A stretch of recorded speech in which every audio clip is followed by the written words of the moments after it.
I'm in front of 4104 Field Oak Drive in Majestic Oaks off of Rogers Road in Wake Forest.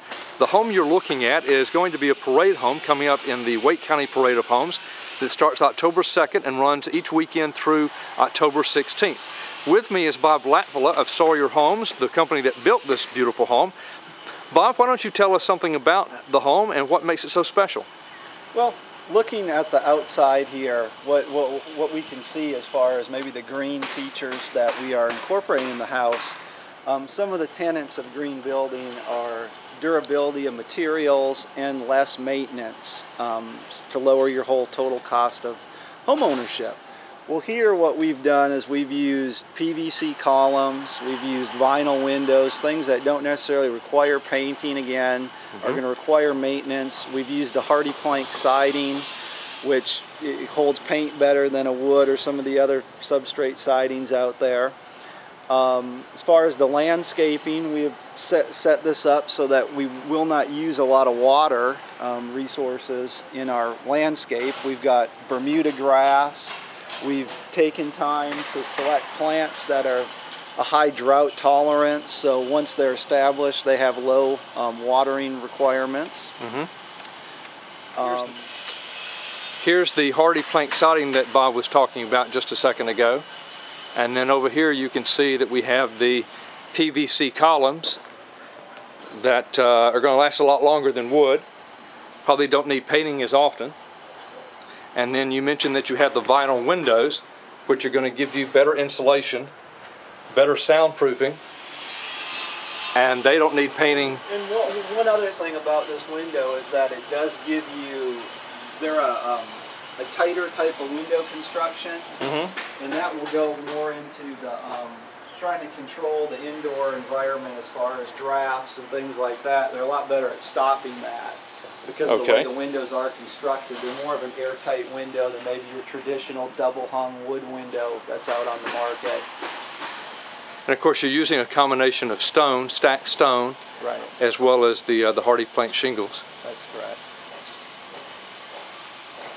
One other thing that we do is we try to manage the water away from the house, which that sounds obvious that any builder should be doing that, but some don't think about it the way we do it. We have to, as one of the green certification points, make sure that the water is carried 5 feet away from the house. So in a lot of cases like here, you don't have to necessarily have a gutter extender there, but we put it just so then that water will never cause a problem. If the water were to just discharge right here, it potentially can go into your foundation and into the house, where this is getting it out to where the natural drainage is on the lot. I see. Sometimes we don't have to use these like in the back because there's enough slope just to take the water, but when you get around these different things, that becomes important. Got it. To do that. Now, you have a crawl space that is totally encapsulated is probably the wrong word, but it's a conditioned crawl space. It's called a conditioned sealed crawl space, and what that means is we don't put vents in it, and that's a relatively new technology. Can we take a look? Sure. What it's doing is you're basically creating the same thing as if you have a basement, but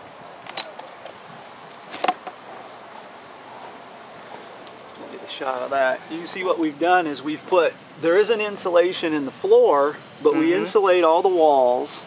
We completely insulate but we put some type of plastic poly on the floor. We tape all the seams so no moisture can come out of here. Right. The crawl space is one of those areas that can cause a lot of health issues in the house. If there's ever going to be mold problems, it's probably stemming from the crawl space. Well, in this type of setup, your crawl space stays dry, and plus with the heating equipment in here, we have a duct in here that actually conditions the crawl space. So it keeps it doesn't quite keep it at the same temperature as the house, but it keeps it at a temperature where you're not going to get mold. You're going to promote drying in this area. And does it actually save you money on your heating and air conditioning? It does, because your units and ductwork are running in what you would call the conditioned space. Instead of being in an uninsulated crawl space or an uninsulated attic, you're actually operating the equipment in a more ambient temperature. So it doesn't have to work as hard to get the air to the rooms at the temperature, so it runs less, saves you money in the long run. And even the door here is insulated. Yes, and weather strip, because you want to keep this like as sealed as you can. Now, is this becoming a feature of all EnergyStar homes, or is it not a requirement, but it's something that more and more builders are doing? It's not a requirement by EnergyStar or green certifications. I just think it's better in the long run. It does help you achieve better scores in the EnergyStar in the green, but it just makes sense. It's like one of those things, like for example, if you had a crawl space that's not sealed and you have your heating equipment in there, eventually you're going to get duct leakage a little bit, where the ducts are going to come away from things over time. And so what happens is, when you take an unsealed crawl space and you've got all this humid air, maybe mold growing in there, when the heating system kicks on, it pulls that air into your house. I see. So this is just a better way to keep the air clean in your house. And so when we say conditioned airspace, you really are conditioning the air that you're breathing. You could store stuff in here, which you can't normally do in a crawl space. It actually becomes usable space for that type of thing. All right, well, let's go take a look inside then.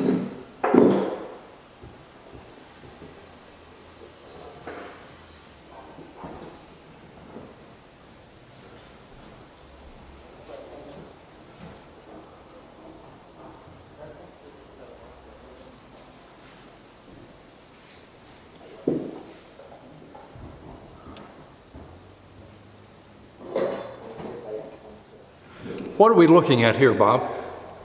What this is in the design of this house, we have kept all of the ductwork and heating equipment in the conditioned building envelope. That's another thing, like the sealed crawl space, that helps save money on your heating equipment. So we're looking at a closet in the garage, in the two-car garage. And it's all insulated. And so what happens, instead of keeping the upstairs heating unit up in the attic, where in summer it can be 130, 140 degrees. Right. It's in the sealed crawl space, and then the ductwork is coming up and going up in between the floors. Because we use a plated floor truss, which allows us to run the ductwork and keep everything in the conditioned envelope, which helps to really give us a good energy rating, because we're losing, we're gaining efficiency on the system. We can also use smaller systems, as opposed to a house where the correct sizing of the units isn't done. The smaller units also run better on the energy efficiency. Which means they have a higher SEER score. Right, but also the tonnage goes down of the units, how they size the units. But here we're using 14 SEER AC equipment. Code is 13. We're also using the 95% efficient gas furnace, so you'll see real considerable savings in the winter on your heating bills with this type, as well as in summer too. Now, the ductwork that feeds the upstairs, it comes through the flooring? Yes. On the second floor rather than through the ceiling? Correct. And there's nothing in the attic. Nothing in the attic at all. Which means you have a lot more space in the attic that you could finish if you wanted to finish. Look at that, but I mean, the whole thing is available to finish. Okay. Now, there's no hot water heater up there. There's nothing you have to look around. Okay. And also in this house, we have a tankless hot water heater, which is also in a conditioned part of the house here in this closet. I see. So your hot water heater is operating more efficiently because of that. Okay.